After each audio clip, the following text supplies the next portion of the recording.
So hello my YouTube family, एक बार फिर से स्वागत है आपके अपने यूट्यूब चैनल लर्निंग थी। मैं आशा करता हूँ कि आप सभी स्वस्थ होंगे, मस्त होंगे और अपनी पढ़ाई में व्यस्त होंगे। तो पिछली वीडियो में हमने दो विकास पढ़े, एक था शारीरिक विकास और दूसरा था मानसिक विकास। आज की वीडियो में हम पढ़ने वाले हैं सामाजिक विकास। तो सामाजिक विकास में सबसे पहले बात करते हैं हरलोक की। तो हरलोक ने सामाजिक विकास में एक परिभाषा दी है, जो हरलोक की परिभाषा हर लोग कहते हैं कि सामाजिक विकास का अर्थ सामाजिक संबंधों में क्या है, परिपक्वता प्राप्त करना है। तो सामाजिक विकास का अर्थ बताया है हर लोग ने और कहा है कि सामाजिक संबंधों में परिपक्वता प्राप्त करना ही क्या है, सामाजिक विकास है। फिर हर लोग की बात करें तो हर लोग ने एक बुक बताई है, जो बुक का नाम है चाइल्ड साइकोलॉजी। तो पूछी जाती है कि चाइल्ड साइकोलॉजी नामक बुक किसकी है, तो आपको बताना है हर लोग की। फिर पिछली वीडियो में हमने देखा था कि हर लोग ने कुछ परिभाषा दी थी, तो उनमें से एक सिद्धांत था सतत विकास का सिद्धांत। और मैंने क्या बताया था, एक परिभाषा की ट्रिक बताई थी, हर लोग समान नहीं होता। उसी प्रकार दो बालक क्या नहीं होते, समान नहीं होते। उनमें क्या होती है, नवीन योग्यता होती है। तो नवीन योग्यता वाली परिभाषा अलग या नवीन विशेषता वाली, और दो बालक समान नहीं। और एक ये सतत विकास का सिद्धांत, और एक बुक हो गई चाइल्ड साइकोलॉजी। और सामाजिक विकास में क्या परिभाषा दी है, सामाजिक विकास का अर्थ सामाजिक संबंधों में परिपक्वता प्राप्त करना है। आई होप कि आपको यहाँ तक याद हो गया होगा। फिर आगे बात करते हैं क्रो एंड क्रो कहता है कि बालक जन्म के समय न तो क्या होता है, सामाजिक होता है और न ही असामाजिक होता है, बल्कि कुछ समय बाद वह क्या हो जाता है, सामाजिक हो जाता है। तो इस प्रकार से क्रो एंड क्रो यानी कि कुछ भी करता रहता है बालक जब जन्म होता है, उसको पता नहीं होता, कभी तो रोने लग जाता है, कभी हंसने लग जाता है। तो इस प्रकार से न तो सामाजिक और न असामाजिक, लेकिन कुछ समय बाद उसको पता लग जाता है कि कब रोना है और कब हंसना है। तो इस प्रकार से ये हो गया। फिर आगे बात करते हैं शेष अवस्था की। तो शेष यानी कि सामाजिक विकास को मैंने तीनों पार्टों में बांटा हुआ है, शेष अवस्था, बाल अवस्था और किशोर अवस्था। तो शेष अवस्था की बात करते हैं। तो शेष अवस्था में क्या होगा, सबसे पहले शेष अवस्था में 1 माह का जब बालक होता है, कितने माह का, 1 माह का जब बालक होता है, तो आप सबसे पहले वो आवाज़ में अंतर नहीं कर पाता है। लेकिन जैसे ही वो 2 माह का होता है, आवाज़ में अंतर करने लग जाता है कि ये किसकी आवाज़ है, ये मेरी माँ की आवाज़ है, ये मेरे पापा की आवाज़ है, या किसी और की आवाज़ है। तो इस प्रकार से, लेकिन 1 माह का होता है तो वो है आवाज़ में अंतर नहीं कर पाता है। फिर उसके बाद बात करें 3 माह में, अपनी माँ को पहचानना व दूर जाने पर क्या करता है, रोने लग जाता है। तो 3 माह में क्या करता है, अपनी माँ को पहचानता है और दूर जाने पर, माँ के दूर जाने पर क्या करता है, रोना स्टार्ट कर देता है। फिर 4 माह की बात करें तो साथ खेलने पर हंसता है वो बालक, क्या करता है, 4 माह में साथ खेलने पर बालक क्या करता है, हंसता है। फिर 5 माह की बात करें तो प्रेम, क्रोध, व्यवहार को समझना। तो 5 मोस्ट इम्पोर्टेंट लगा लेना कि बालक कब से प्रेम, क्रोध, व्यवहार को समझने लगता है, तो वो कब है, 5 माह से है। फिर 6 माह में क्या होगा, परिचित को देखकर मुस्कुराएगा, जो परिचित होंगे उसको देखकर मुस्कुराएगा, और अपरिचित को देखकर या तो भाग जाएगा या रोने लग जाएगा। तो इस प्रकार से ध्यान रखना है। फिर आगे बात करते हैं 7 माह में। तो 7 माह अब यहाँ से इम्पोर्टेंट नहीं है ज़्यादातर, डायरेक्ट बात करते हैं हम कहाँ से, 1 साल से।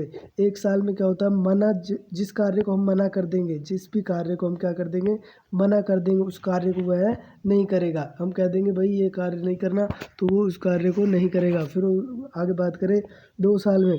2 साल में क्या होगा, सामाजिक अनुमोदन, यानी कि अगर उसकी, वो चाहेगा कि उसकी समाज में क्या हो, प्रशंसा हो। तो इस प्रकार से सामाजिक अनुमोदन की प्रवृत्ति कब आती है, 2 साल में। यानी कि जो भी वो काम करे, समाज उसकी क्या करे, प्रशंसा करे उसके काम की। तो इस प्रकार के सामाजिक अनुमोदन की प्रवृत्ति हो जाएगी।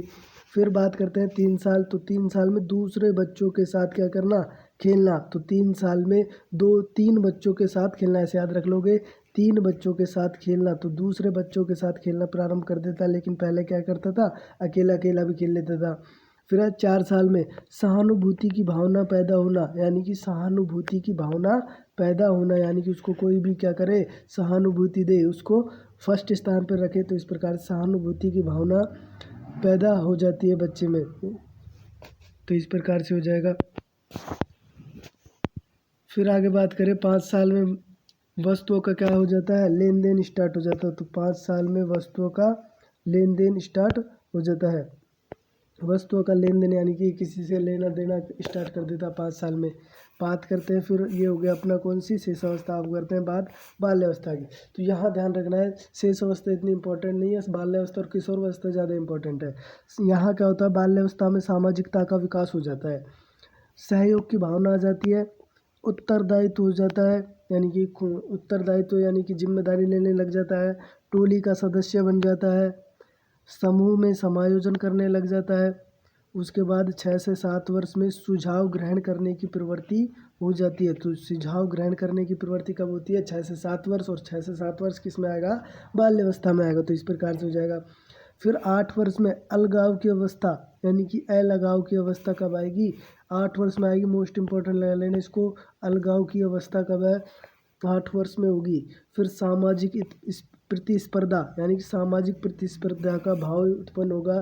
क्या होगा कि समाज में क्या होगा, अपना नाम करने के लिए या फिर अपनी प्रशंसा अनुभूति पाने के लिए क्या करेगा, समाज में प्रतिस्पर्धा करेगा और बेस्ट काम करके क्या करेगा, लोगों से प्रशंसा करवाएगा। तो इस प्रकार से सामाजिक प्रतिस्पर्धा का मतलब है स्वयं को क्या रखेगा, आगे रखेगा वो समाज में। तो इस प्रकार से फिर किशोरावस्था की बात करते हैं। तो किशोरावस्था में क्या होता है, जटिल सामाजिकरण की अवस्था होती है। कैसी, जटिल सामाजिकरण की अवस्था होती है, क्योंकि यहाँ पे क्या, या तो अपराध की ओर चला जाता है बच्चा या सही मार्ग की ओर चला जाता है। तो इस प्रकार से जटिल सामाजिकरण की अवस्था है। यहाँ पे क्या होती है, घनिष्ठ मित्रता होती है और नेतृत्व होता है। और नेतृत्व कब से स्टार्ट हो जाता है, मैंने बताया था आपको, नेतृत्व करना स्टार्ट हो जाता है 12वें वर्ष से। 12वें वर्ष किस में आएगा, बाल्यावस्था में आएगा, यानी किशोरावस्था के स्टार्ट होने से पहले। फिर है समाज सेवा, यहाँ पे क्या करेगा, समाज सेवा किसमें, किशोरावस्था में। वीर पूजा में पढ़ा चुका हूँ आपको, नायक पूजा, ये दोबारा रिपीट हो रहे हैं सारे के सारे। तो पहले हमने जब किशोरावस्था देखी थी तो इन सबको मैं पढ़ा चुका हूँ। तो वीर पूजा, नायक पूजा दोनों किसमें, किशोरावस्था में। स्थिति व महत्व की आकांक्षा यानी कि समाज में उसकी क्या स्थिति है, क्या महत्वाकांक्षा है, तो इस प्रकार से हो जाएगा।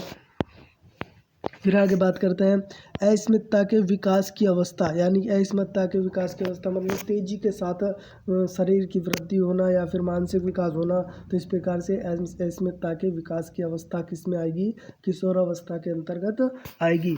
फिर आगे बात करते हैं लड़कियां संयुक्त परिवार के बच्चे। अब देखो, लड़कियां जो होती हैं और संयुक्त परिवार के जो बच्चे होते हैं, जबकि ग्रामीण परिवेश के परिवार का जो प्रथम बालक होता है वो ज़्यादा सामाजिक होता है। तो बात आ गई समझ में, यानी कि लड़कों की अपेक्षा लड़कियां ज़्यादा सामाजिक, संयुक्त परिवार के बच्चे जो होंगे वो ज़्यादा सामाजिक होंगे बल्कि एकल परिवार के बच्चे से। फिर ग्रामीण परिवेश के परिवार का जो बच्चा होगा वो कैसा होगा, ज़्यादा सामाजिक होगा। तो इस प्रकार से ये था अपना सामाजिक विकास। एक दो पॉइंट और देख लेते हैं इसमें। पेस्टोलॉजी, जो पेस्टोलॉजी मनोवैज्ञानिक, उन्होंने कहा है कि परिवार को बच्चे का पहला स्कूल कहा है। तो पूछेगा परिवार को बच्चे का पहला स्कूल किसने कहा, तो वो किसने कहा, पेस्टोलॉजी ने कहा। तो परिवार को बच्चे का पहला स्कूल कहा पेस्टोलॉजी ने। तो इस प्रकार से याद रखना है इसको। फिर स्किनर व हैरीमैन, एक नर है और एक कौन है, मैन सॉरी, एक नर है और एक मैन है। तो ये नर और मैन क्या आज खेल रहे हैं, खेल के मैदान में खेल रहे हैं और सामाजिकरण स्थापित कर रहे हैं। तो इस प्रकार से याद रखना है। और इनकी परिभाषा है, नर और मैन कहाँ खेल रहे थे, खेल के मैदान में। तो खेल के मैदान को सामाजिकरण का निर्माण कहा किसने, स्किनर व हैरीमैन ने। तो नर स्किनर से क्या निकाला, नर, और हैरीमैन से क्या निकाला, मैन निकाला। तो खेल के मैदान को सामाजिकरण का निर्माण कहा किसने, स्किनर व हैरीमैन ने। अब आगे बात करते हैं मनोसामाजिक विकास सिद्धांत, मोस्ट इम्पोर्टेंट है, इससे अब की बार क्वेश्चन आने की पूरी संभावना है और वैसे भी मोस्ट इम्पोर्टेंट है साइकोलॉजी के अंतर्गत। तो मनोसामाजिक विकास सिद्धांत, इसकी बात करते हैं। तो मनोसामाजिक विकास सिद्धांत या इसी का नाम है जीवन अवधि उपागम सिद्धांत। तो मनोसामाजिक विकास सिद्धांत या जीवन अवधि उपागम सिद्धांत किसने दिया, सबसे पहले ये पूछेगा। तो किसने दिया, इरिक्सन ने दिया, जिसकी पुस्तक थी बचपन और समाज, चाइल्ड एंड सोसाइटी। तो इस प्रकार से मनोसामाजिक या जीवन अवधि उपागम सिद्धांत किसने दिया, इरिक्सन ने। इनकी बुक का नाम बचपन और समाज। फिर बात करते हैं इन्होंने किस पर बल दिया, इन्होंने ईगो पर बल दिया। किस पर, ईगो, जिसे क्या कहते हैं, अहम। ईगो को क्या कहते हैं, अहम, इसीलिए इनको क्या कह दिया गया, अहम मनोवैज्ञानिक कहा गया। फिर इन्होंने जीवन की जो अवस्थाएं बताई वो कितनी बताई हैं, 8 अवस्था बताई। जीवन की जो अवस्था बताई है 8 अवस्था बताई हैं। और इन्होंने मनोसामाजिक विकास के 3 प्रकार बताए हैं। पहला प्रकार है कर्मकांडता, दूसरा है कर्मकांड और तीसरा है कर्म कांडवत। तो इस प्रकार से मनोसामाजिक विकास या जीवन अवधि उपगम किसने दिया, एरिक एरिक्सन ने, उनकी बुक बचपन और समाज। फिर इन्होंने किस पर बल दिया, ईगो पर बल दिया, इसलिए इनको क्या कहा गया, अहम मनोवैज्ञानिक। इन्होंने कितनी अवस्था बताई हैं, 8 अवस्था बताई हैं। और इन्होंने मनोसामाजिक विकास के कितने प्रकार, 3 प्रकार बताए हैं, कर्मकांडता, कर्मकांड और कर्मकांडवत। तो इस प्रकार से ये तीनों ध्यान रखना है। अब आगे बात करते हैं पहली अवस्था, यानी कितनी अवस्था है, टोटल 8 अवस्थाएं। तो पहली अवस्था की बात करेंगे तो पहली अवस्था है विश्वास बनाम अविश्वास। विश्वास बनाम अविश्वास, तो इस ये कब से कब तक होती है, जन्म से 18 वर्ष। अब एक बार इनकी ट्रिक मैं बता रहा हूँ, ध्यान से सुनना। सबसे पहले 8 अवस्थाओं की ट्रिक बता रहा हूँ। सबसे पहले क्या करोगे, विश्वास। सबसे पहले मेरे को आप पे विश्वास है, आप क्या रहोगे, स्वतंत्र रहोगे और अपराध नहीं करोगे। यानी कि मेरे को विश्वास है आप स्वतंत्र होने के बाद अपराध नहीं करोगे। क्या करोगे, परिश्रम करोगे और अपनी पहचान बनाओगे। क्या बनाओगे, अपनी पहचान बनाओगे। फिर क्या करोगे, सभी के साथ मित्रता रखोगे और फिर उसके बाद सृजन करोगे अच्छी अच्छी चीज़ों का, और ईमानदारी से कभी भी निराश नहीं होंगे और हताश नहीं होंगे। तो इस प्रकार से ध्यान रखना है कि मुझे आप पर विश्वास है, आप स्वतंत्र रहोगे, अपराध नहीं करोगे और परिश्रम करोगे, अपनी पहचान बनाओगे, सभी के साथ मित्रता रखोगे और सृजन करोगे नई नई चीज़ों का, और ईमानदारी के साथ कभी भी निराश नहीं होगे, हताश नहीं होंगे। तो इस प्रकार से ये 8 अवस्थाएं थी। अब इनको डिटेल से पढ़ते हैं हम। सबसे पहले पहली अवस्था विश्वास बनाम अविश्वास। तो विश्वास बनाम अविश्वास, ये इसमें सबसे पहले ये कहाँ से कहाँ तक, जन्म से लेकर 18 वर्ष तक, या सॉरी जन्म से लेकर 18 माह तक। तो इसमें उद्देश्य क्या होगा, आस्था या अनास्था। क्या रहेगा उद्देश्य, आस्था या अनास्था। यानी कि अगर विश्वास है, किसी चीज़ पर विश्वास है तो आस्था होगी, अविश्वास है तो क्या होगी, अनास्था होगी। यानी कि यहाँ पर किसका विकास होगा, आशा का विकास होगा। यानी कि किस उद्देश्य का विकास होगा, यहाँ पे आशा के उद्देश्य का विकास होगा। और विकास की अवस्था पूछी जाए कि विकास की अवस्था कौन सी रहेगी, शैशव काल या मुख्य काल। ये वो काल है जब शिशु कुछ भी चीज़ दिखाई देती है सबसे पहले कहाँ लेता है, अपने मुख में ले जाता है। तो इसी काल को कहते हैं शैशव काल या मुख्य काल। तो विश्वास बनाम अविश्वास, जन्म से लेकर 18 माह। फिर उद्देश्य है आस्था या अनास्था, यानी कि किसका विकास, आशा का विकास। फिर विकास की अवस्था कौन सी रहेगी, शैशव काल या मुख्य काल। फिर बात करते हैं दूसरे पॉइंट की, दूसरी अवस्था की, स्वतंत्रता व संदेह की अवस्था। मुझे विश्वास है आपको क्या कुछ छोड़ दिया जाए, स्वतंत्र छोड़ दिया जाए तो आप क्या नहीं करोगे, अपराध नहीं करोगे। तीसरी है अपनी। फिर स्वतंत्रता एवं संदेह की अवस्था 18 माह से 3 वर्ष। यहाँ कितनी थी, जन्म से 18 माह, अब यहाँ 18 माह से 3 वर्ष हो जाएगी स्वतंत्रता व संदेह की अवस्था। इसमें उद्देश्य क्या है, इच्छा। कैसी इच्छा है, स्वतंत्र रहने की इच्छा है। अगर आप उस पर संदेह करोगे, क्या करोगे, संदेह करोगे तो उसकी इच्छाएं क्या हो जाएंगी, समाप्त हो जाएंगी। तो इस प्रकार से स्वतंत्र यानी कि ये एक दूसरे क्या है, स्वतंत्र और संदेह एक दूसरे के विपरीत है। 18 माह से 3 वर्ष हो जाएगा। विकास की अवस्था कौन सी होगी, पूर्व बाल्यकाल व गुदीय काल। बात आ गई होगी समझ में, पूर्व बाल्यकाल या गुदीय काल। तो इस प्रकार से रहेगी। फिर विश्वास, यानी कि विश्वास है कि स्वतंत्र रहोगे, क्या नहीं करोगे, अपराध नहीं करोगे। तो तीसरी अवस्था का नाम है पहल व अपराध की अवस्था, जो कब से कब तक है, 3 से लेकर 6 वर्ष तक है। तो इसका उद्देश्य क्या है, इसमें उद्देश्य है कि आपके जीवन का उद्देश्य क्या है। तीसरी का उद्देश्य क्या है कि आपका जीवन का उद्देश्य क्या है। और तीसरी अवस्था कौन सी है, पहल व अपराध की अवस्था 3 से 6 वर्ष। कौन सी है, 3 से 6 वर्ष। और विकास की अवस्था कौन सी रहेगी, पूर्व स्कूल काल या लैंगिक काल। कौन सी रहेगी भाई, पूर्व स्कूल काल या लैंगिक काल। आपको क्या दे सकता है, पहलवे अपराध की अवस्था की वो क्या वर्ष है, तो 3 से 6 वर्ष है। उद्देश्य क्या है, इसका उद्देश्य, जीवन का उद्देश्य क्या है। फिर विकास की अवस्था कौन सी ऐसे पूछ सकता है, तो कौन सी है, पूर्व स्कूल काल या लैंगिक काल। देखो 3 से 6 वर्ष का काल जो होता है वो कौन सा होता है, पूर्व स्कूल काल या लैंगिक काल। तो इस प्रकार से ध्यान रखना है। फिर आगे बात करते हैं 4 नंबर की। फिर मैंने क्या कहा, अपराध नहीं करोगे, क्या करोगे, परिश्रम करोगे और हीनता नहीं दिखाओगे।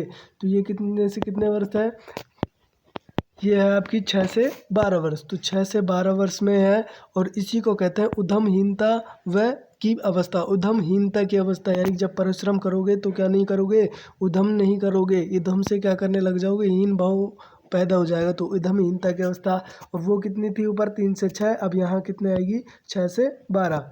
उद्देश्य क्या है यहाँ पे, उद्देश्य अगर देखा जाए तो यहाँ पे परिश्रम करोगे तो क्या होगा, क्षमता बढ़ेगी आपकी और कौशल भी विकसित होगा और सामर्थ्य आएगा। तो इस प्रकार से क्या होगा, उद्देश्य, क्षमता या सामर्थ्य बढ़ेगी। और विकास की अवस्था कौन सी रहेगी यहाँ पे, स्कूल काल या सुप्त सुप्त अवस्था कौन सी रहेगी, स्कूल काल या सुप्त अवस्था रहने वाली है। किसमें, परिश्रम व हीनता या फिर उद्यमहीनता की अवस्था जो 6 से 12 वर्ष है। उद्देश्य क्या है, क्षमता या सामर्थ्य। और विकास की अवस्था कौन सी रहेगी, स्कूल काल या सुप्त अवस्था। फिर आगे बात करते हैं पहचान भूमिका, यानी कि क्या करोगे, अपनी परिश्रम करके अपनी क्या बनाओगे, पहचान बनाओगे। और जो कब से कब तक है, वर्ष 12 से 18 वर्ष। और इसमें कौन सी अवस्था आएगी, किशोर अवस्था आएगी। फिर इसमें उद्देश्य क्या आएगा, कर्तव्य, यानी कि किशोर अवस्था जब आएगी, पहचान बनाओगे तो कर्तव्य, अपना कर्तव्य जो होगा उसको निभाओगे। और सत्य के प्रति क्या रहेगी, यहाँ पे आपको निष्ठा रहेगी। सत्य के प्रति क्या रहने वाली है, निष्ठा रहेगी। तो एक बार फिर से देख लो, मुझे विश्वास है आप स्वतंत्र होने के बाद अपराध नहीं करोगे, क्या करोगे, परिश्रम करोगे और पहचान बनाओगे। अब आगे देखते हैं 5 परिभाषा, 5 अवस्थाएं हो गई। अब आगे 6ठी अवस्था जो है वो है आपकी मित्रता एवं अलगाव की अवस्था। तो मित्रता एवं अलगाव की अवस्था, मैंने क्या कहा, पहचान बनाओगे, सभी के साथ क्या रखोगे, मित्रता, किसी के साथ भी क्या नहीं करोगे, अलगाव करोगे। तो इससे क्या बढ़ेगा, प्रेम बढ़ेगा।